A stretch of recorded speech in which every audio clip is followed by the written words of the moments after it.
Le kiosque d'Europe 1 est ouvert, ça y est, avec nos chroniqueurs, toujours à la recherche des histoires d'actualité du jour. Jeanne Daudet sur la route de la presse régionale. Samuel Etienne nous fait voyager avec la presse internationale. Emmanuel Dutheil nous fait gamberger avec l'économie.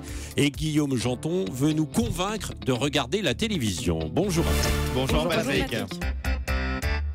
Et on commence avec vos quotidiens nationaux, les unes. Et en plein été, on disserte tout d'abord sur des questions scolaires dans deux de vos journaux. Pour le Figaro, tout d'abord. Donc, éducation, les leçons oubliées du 11 janvier. 7 mois tout juste après l'impressionnante marche, le Figaro souligne que la grande mobilisation pour les valeurs républicaines dans les établissements scolaires a fait long feu, des mesures gadgets, mais rien de concret. Le Parisien, aujourd'hui en France, parle de son côté d'un nouveau business à propos de l'enseignement sur Internet. Ce sont des tonnes d'annonces qui fleurissent. De plus en plus d'étudiants revendent leurs cours via des sites spécialisés. Cours de médecine, par exemple, à 70 €, exposés sur les institutions de l'Union européenne, l'affiche à 4,50 €. Alors, est-ce bien légal, allez-vous vous interroger ? Eh bien, c'est limite, selon le Parisien. Tout dépend de la manière dont c'est présenté. Si c'est un cours mot pour mot, attention, droit d'auteur du professeur. En fait, comme le dit le ministre chargé de l'enseignement, Thierry Mandon, moralement, ce n'est pas terrible. Enfin, dans la Croix, un été en campagne, pas de trêve estivale pour les candidats au régional du mois de décembre. Ils sont déjà sur le terrain pour sonner la mobilisation. Il faut dire qu'on n'est pas habitué à voter en plein hiver en France. Ça fait 50 ans qu'on n'a pas voté au mois de décembre. Nous sommes à 4 mois. Il n'y a donc pas de temps à perdre et autant aller voir les Français qui ont peut-être un peu plus de temps en cette période. Les devoirs de vacances sont en quelque sorte des grands. À la une donc de la presse régionale, qu'est-ce qui a retenu votre attention, Jeanne Daudet, ce matin ? Eh bien, je vais vous parler d'une performance réalisée dans les eaux de la Manche. Chloé McCardell, une nageuse australienne, l'a traversée non pas une fois, non pas 2 fois, mais 3 fois et d'une traite, s'il vous plaît, en 36 heures et 12 minutes. C'est Nord Littoral qui nous raconte cette histoire ce matin.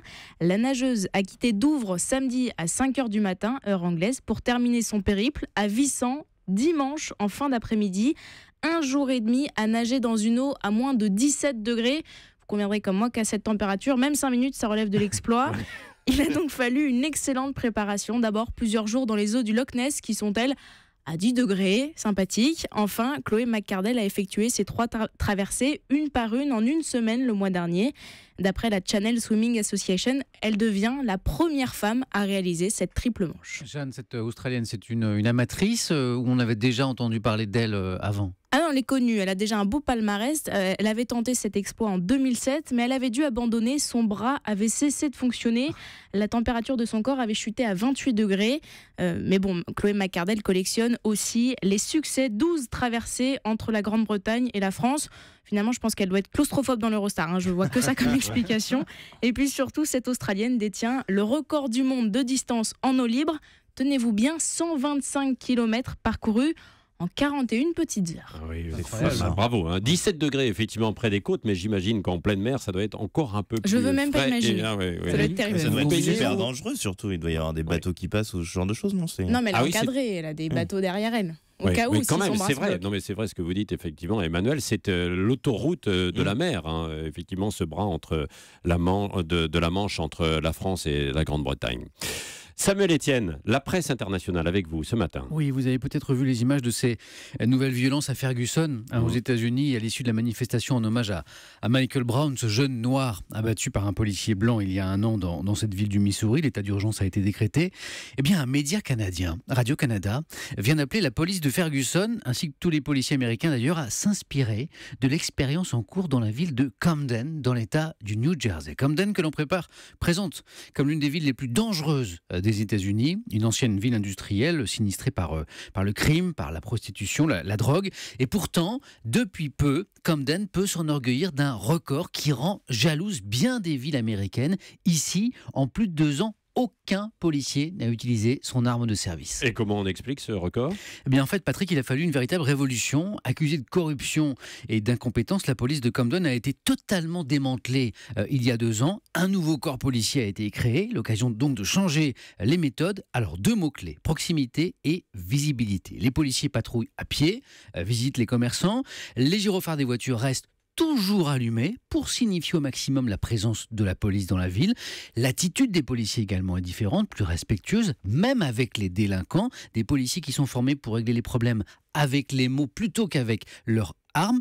Et ça marche, tellement que le président Obama a rendu hommage à cette police de Camden. Changement de police, changement d'atmosphère aussi à Camden. Les piétons sont revenus sur les trottoirs, les magasins ont rouvert. À l'aune de cette tranquillité retrouvée, la ville tente maintenant d'attirer les entreprises, de créer des emplois afin de combattre certains des moteurs les plus puissants de la criminalité, le chômage, le désœuvrement, la misère. Camden, la ville que Ferguson devrait imiter. C'est le titre de ce dossier de Radio-Canada. Merci Samuel Etienne pour cette revue de presse internationale. On va rester justement de l'autre côté de l'Atlantique avec vous, Emmanuel Dutheil, avec un tonton d'Amérique, si je puis dire, hein, qui a de l'argent. Un papy d'Amérique. Oui. Moi, je vous parle de Warren Buffett ce matin. Est-ce que ce nom vous dit quelque chose au tir de la table? Oui, au moins pour vous, semble-t-il, Patrick. Oui, aussi pour... Voilà. Il est surnommé l'oracle d'Omaha. C'est l'Américain le plus riche derrière Bill Gates. Et c'est quand même, on peut le dire un peu à lui tout seul, l'incarnation du rêve américain, parti de pas grand-chose. C'est aujourd'hui l'un des investisseurs les plus admirés de la planète. À bientôt 85 ans, il vient de réaliser la plus grosse acquisition de sa vie. Son groupe vient de débourser plus de 30 milliards d'euros pour s'acheter une entreprise qui fait des pièces de précision pour l'aéronautique. Mais en quoi est-il aussi mythique, Emmanuel? Alors, c'est un sacré personnage. Déjà, il est drôle et il ressemble un peu à l'oncle Picsou. Il vit toujours dans sa ville de naissance, à Omaha, au Nebraska, dans une maison qu'il a payée 31 500 $ en 1957. Son groupe, il l'a créé à coups de flair et de bonnes intuitions. En soi, il fabrique pas grand-chose. Il est à la tête d'une société d'investissement depuis 50 ans qui achète, elle, des participations dans des entreprises où il pense déceler du potentiel. Et ça rapporte. La performance de son groupe est juste ahurissante. Si vous aviez investi 100 $ chez lui en 1965 lors de la création de l'entreprise, eh bien, ça en vaudrait aujourd'hui près de 2 millions contre seulement un peu plus de 10 000 $ si vous aviez placé la même somme en bourse, en l'occurrence sur le S&P 500. Il fallait être là en 1965 quand même. Il fallait investir et puis il fallait laisser son argent 50 ans. Enfin, bon, tout ça fait beaucoup de... 50 ans déjà, oui, c'est vrai. 50 ans cette année.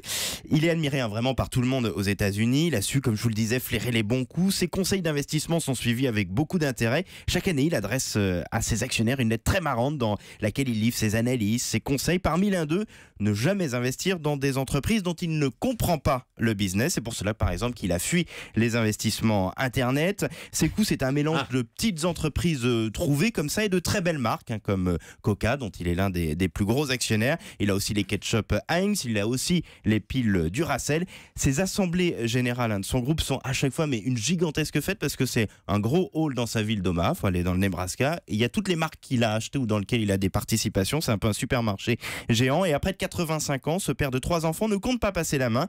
Même s'il lui dit que tout est organisé, on ne sait pas grand-chose de sa succession. Seule certitude, ce grand soutien de Barack Obama, qui se plaint par ailleurs de payer proportionnellement moins d'impôts que sa secrétaire, a décidé de donner la majeure partie de sa fortune à des fondations et principalement à la fondation de Bill Gates. Warren Buffett. Mais il a quand même raté Internet, quoi. Lui, il estime qu'il n'a pas raté puisque du coup, il n'a pas eu l'explosion de la bulle Internet et derrière les gros coups. C'est vrai, en fait, à ce niveau-là, il avait vu juste, quoi, en termes d'investissement, quoi. Il ne met pas son argent n'importe où. Voilà, exactement. Guillaume Janton, Oui. qu'est-ce que vous nous conseillez de regarder à la télévision ce soir? Une magnifique émission 90 enquêtes sur TMC qui nous fait pénétrer ce soir dans les coulisses d'Orly, le deuxième plus gros aéroport de France avec ses 30 000 employés qui se relaient 24 heures sur 24. Parmi eux, Boris, responsable du terminal ouest. Alors Boris, c'est l'homme à tout faire de l'aéroport. D'ailleurs, il est tellement polyvalent que la voix off le présente presque comme un aspirateur du téléachat. Boris observe tout et ne laisse rien passer. Il range, repère les pannes, renseigne les passagers perdus. Multitâche, multifonction, Boris se fond dans la masse et résout les problèmes en toute discrétion. Vous allez vous commander un petit Boris, Jeanne Naudet, chez vous? Bon. Non, je ne commande pas de Boris, non. Très bien. Ce soir, vous découvrirez un autre métier, celui des contrôleurs aériens qui doivent maîtriser plusieurs langues pour communiquer avec les pilotes du monde entier. Et certains d'entre eux, comme Alexandra, sont bilingues, mais ne font aucun effort pour prendre un accent anglais. À côté, Samuel Etienne qui nous donne les titres de la presse internationale. On dirait un Américain pur souche. 442 Whiskey Roger, contact ground 12.705, bye bye. Samuel, vous pouvez nous traduire ce qu'elle vient de dire? J'ai entendu bye bye à la fin. fin. Je suppose que ça veut dire 705, au revoir. 705. On peut dire bye bye aussi en français. Merci Samuel, vous avez décidément tous les talents. Ce soir, on vous parlera aussi de ces personnes qui ont la phobie de l'avion. Alors moi, c'est pas l'avion dont j'ai peur, mais plutôt des plateaux repas servis dans les avions. J'imagine que comme moi, vous pensiez que ces repas peu ragoûtants étaient concoctés par des enfants en bas âge lors d'activités dans leur centre aéré le mercredi. Eh bien, pas du tout. Non seulement ces cuisiniers sont des professionnels, mais en plus, ils s'occupent aussi de passagers renommés. Michel est chef cuisinier. Après des années au service de restaurants gastronomiques en France et à l'étranger, il a décidé de réunir ses deux passions, la cuisine et l'aviation. Avec ses fruits, les cuisiniers prépareront une tarte à l'abricot au président de la République. Eh Ah oui. oui. Et moi, j'adore manger dans les avions. Ah bon? Moi, je trouve pas ça si mauvais que ça. Je sais pas, moi j'angoisse dans les avions. Donc de toute façon, c'est un cauchemar. Ce n'est pas forcément ce qu'il y a de meilleur quand même, quoi. Mais disons qu'effectivement, ça fait passer le temps. Mais c'est Plus tellement vite, quoi. compliqué Oui. quand on imagine de faire à manger dans un C'est avion vrai. que c'est déjà pas mal au final, moi je trouve. Oui, c'est vrai. Non, Mais c'est là, pas on voit mauvais. que dans la business, ils font des repas assez élaborés. Je voyage en écho. Et enfin, ce soir, vous découvrirez que l'aéroport d'Orly vit une période très intense pendant l'été, puisqu'un avion sur deux se pose toutes les... Non, ça ne veut rien dire ce que je dis. Un avion se pose toutes les 2 minutes, c'est plutôt ça, sur la piste d'atterrissage. Alors pour ceux qui ont l'esprit mal placé, comme certains autour de cette table, dans ce reportage, on parle bien des embouteillages dans les aéroports et pas d'autre chose. La queue s'allonge, le moment est malvenu pour une panne. Voilà, un extrait des plus subtils. Bref, si vous voulez tout savoir sur ces lieux secrets et passionnants que sont les aéroports, embarquement prévu ce soir à 20h55 sur TMC. Une bonne façon de s'envoyer en l'air avec Carole Rousseau qui présente l'émission. Guillaume Évidemment. Janton, quand même, attendez. Bon. Ouais. Tout dans la mignon, finesse. Ouais, C'est gentil. on peut se permettre. Hein. Merci, allez, on referme le kiosque.